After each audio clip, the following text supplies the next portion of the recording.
Hello and welcome people back to the final episode of Gamera 2000. It's okay. Gamera 2000. It was called Dragon Fortress. Yes. Which, hilariously enough, this is the last level you can choose from the level select.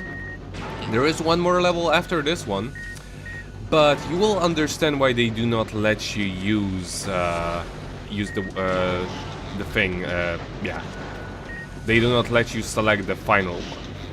Point of no return. Well, let's say it like that. This boss fight is actually hard.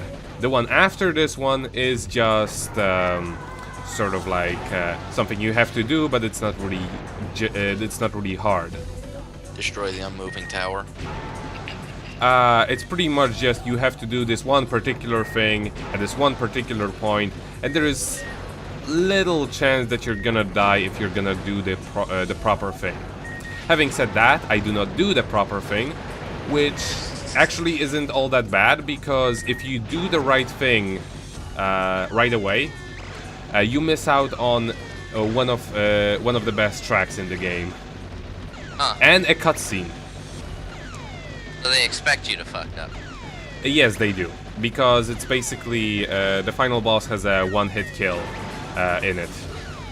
And also, speaking of cutscenes, when I was ripping cutscenes off of this game, which I did just to get all of the different endings, without having to play through the hard route, because that's just fucking possible. That's the main reason why you cannot select the very final level, is because you would just easily get all of the FMVs you would want to see. You have to earn them. Well, that wasn't so bad. Just wait for it. Hello. The music here, just magnificent. And even has two of the snake things. Yeah, they're unkillable. Don't even try. Okay. And their only purpose, outside of being a minor annoyance, is to take away the lasers that you would possibly aim at him. I figure. Because the maneuver you're gonna be doing most of the time is just like slide from a side and then start aiming. Whenever you do that, you just aim most of the hits at the freaking worms. Right. He has one gigantic fuck you attack, as you've seen 2 times already, which is his arm laser. The right arm you dodge to the right, the left arm you dodge to the left. He seems to be doing them at random, but it is just as before, a very elaborate, so to say, a very long pattern. So it's not like right, left, right, left, right, left, right, left, like most games like this would do. He has like 4 patterns of those before he restarts it. Yeah.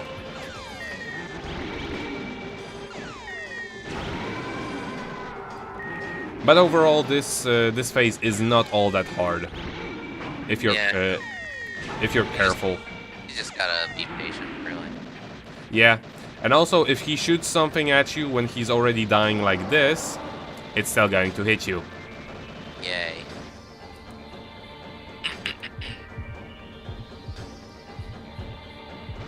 Well, the world is safe.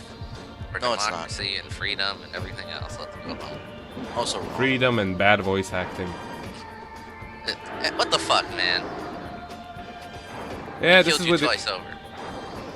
3 times, thank you very much. Well, I'm gonna kill him 3 times, But yeah, those things I'm pretty damn sure you cannot shoot them down. You have to aim to be in between his nipple lasers. And then he has 2 more attacks that are really annoying. This one, which is ripped straight out of Zone of the Enders 2. Yeah, I noticed. A game that was released 10 years after this one, of course. None of the enders clearly rip off Gamera. No, Exactly. Gamera's just ripping everything off before it happens. It's amazing, isn't it? Well, But I yeah, mean, the you plot does involve time travel, right? You have to, but yeah, from these things, you will only at most get hit twice from an entire thing of these.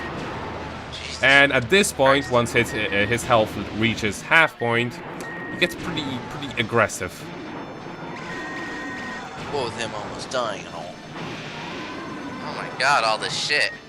Yep. Well, it's a shooter. I didn't think it'd be a bullet hell, though. This Bullet isn't hell going is- no. No, it's not. But yeah, sometimes it's much easier to avoid the ring just by going outside of it rather than going inside, because the inside is very particular about where you are, and this thing would still hit me. But yeah, the inside is very particular about where you are. You have to be in the exact middle, because your ship is, well, is much wider than the the bottom and the top of the hexagon, I guess, or octagonal rings. Dude, no Gamera. Yeah, why couldn't you do that before when you were on the ground? Or why Because we weren't you? just win. But why wasn't he doing anything? Like, I cannot use any of his attacks when in the second phase, where the boss is already flying around the place, and Because he's old. I mean, you went to Neo Tokyo, and that means he's been sitting around for a couple thousand years. I guess you have a point. You know, what with him only being how many million years of old?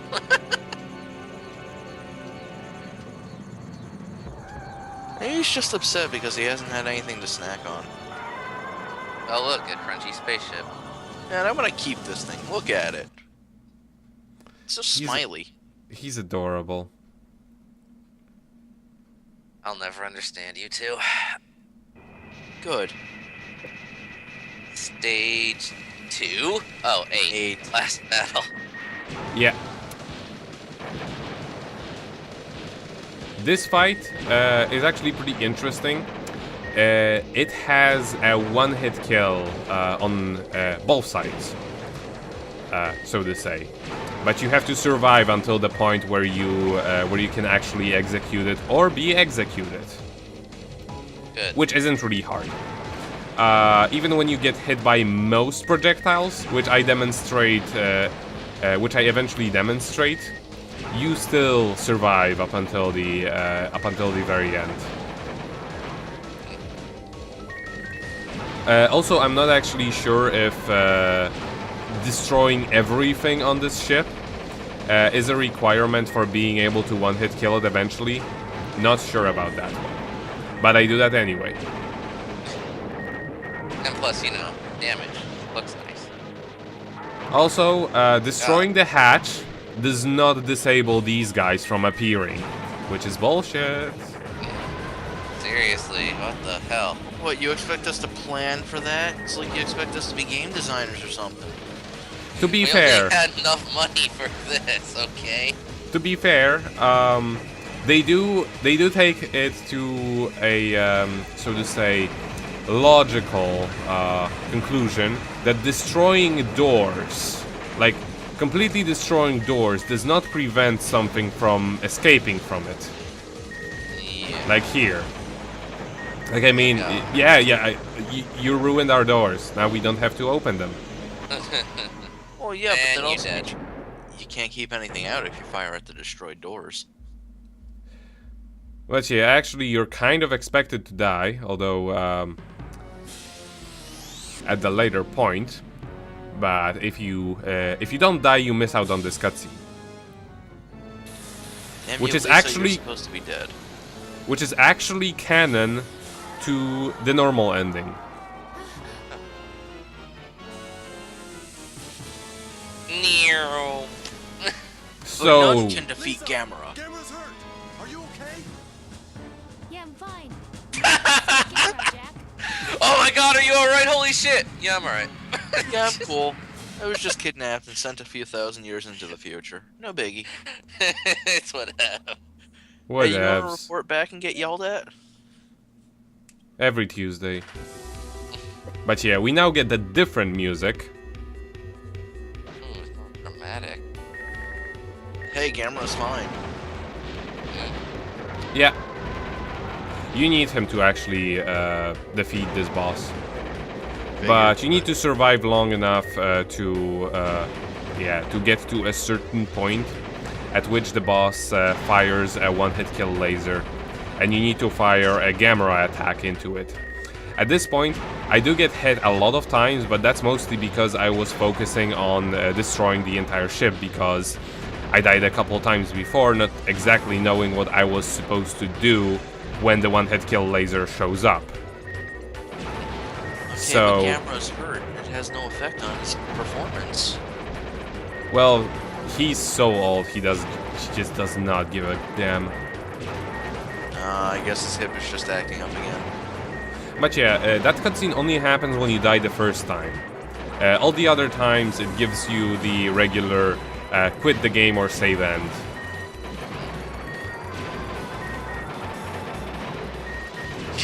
Ignore all the giant shit coming at us. Destroy the shit.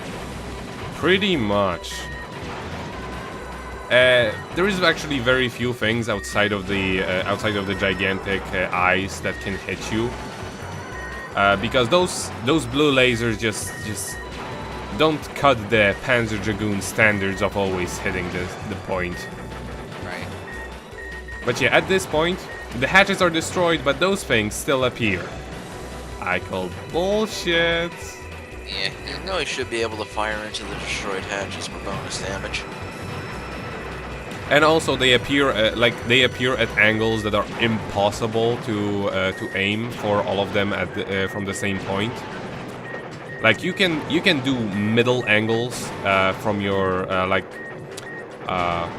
say,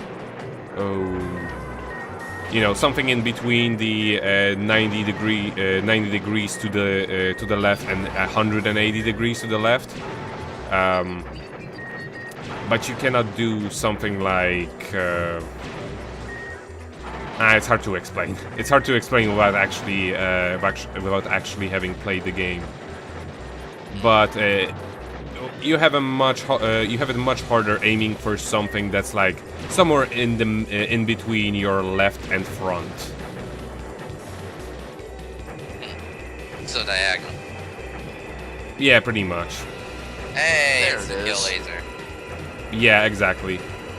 At this point, just fire it here, and it's... Gamera. And Gamera just eats it. Thankfully, it does not require a full charge. Well. Kinda anticlimactic. No, you had to fire Gamera's death spin into their super laser.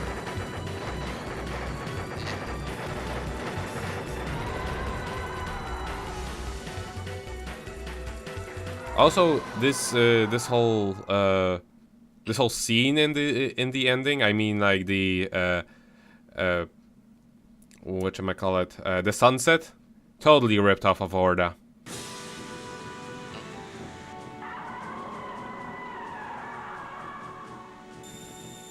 Report over. We're coming back to headquarters. How you doing back there, Lisa? That head tilt. Just fine, Jack. Just fine, Jack. Okay, then we're going home.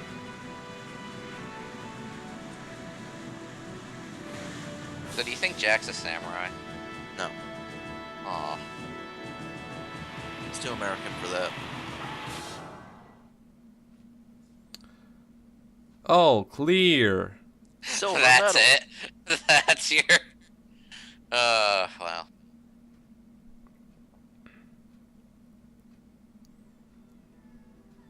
Yep, True that to was form. your reward. Great. Mm-hmm. Think about it. What does the military do after they destroy the threat? They just go home. That's really it. I mean, they're gonna have a party, probably. I guess. after cleanup. Soldier, soldier, soldier. Oh.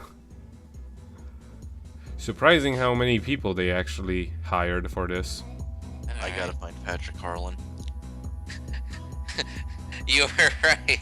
Still Japanese for Riza, apparently is her name, not Lisa. Yeah, and her Japanese voice actress is different. Yep. I don't understand it. Whatever. This was a fun game. Yes. I just found it out completely by accident by looking at rail shooters, and I was like, wow, this looks terrible. It's gonna be hilarious. And I actually totally fell in love with it. The gameplay is very good. It's very challenging, especially when you play it on normal. And I don't know how it plays on hard. Maybe I'll find one day. But I definitely had fun. The music's very good. The controls feel very right. Even though there is no analog support, which I think would have made this game much better. But overall, I had a great time and a lot of laughs from the terrible voice acting. Of course. You know, there wasn't a bit of lag, like, at all. This game is smooth. Yep. Yes, it is. I was actually really surprised. At one point, like because of the way it controls, I even thought it ran at like 60 frames, but yeah, it doesn't. But the only lag you will ever encounter is when the final boss fires hell at you. At which point it's kind of helpful because then you get to react to most of that. Yeah. I mean the frame rate. There's limits. Yeah. The frame rate is actually much better than well, not much better, but considerably more stable than it is even in Panzer Dragoon's Fae. And uncomparable to Panzer Dragoon 1.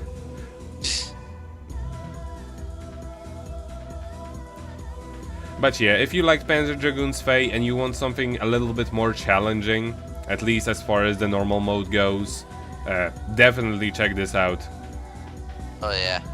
And if you just want to play Panzer Dragoon again, well, we've got Gamera.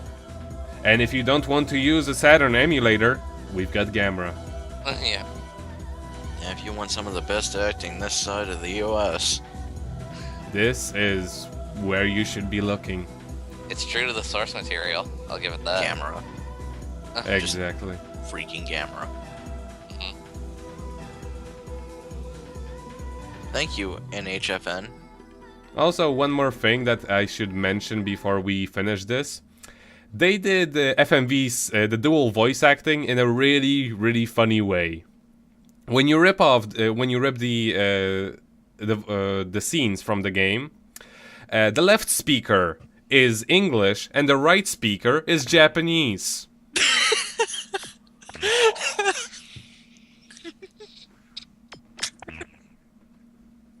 Are you serious? Yep. Yes.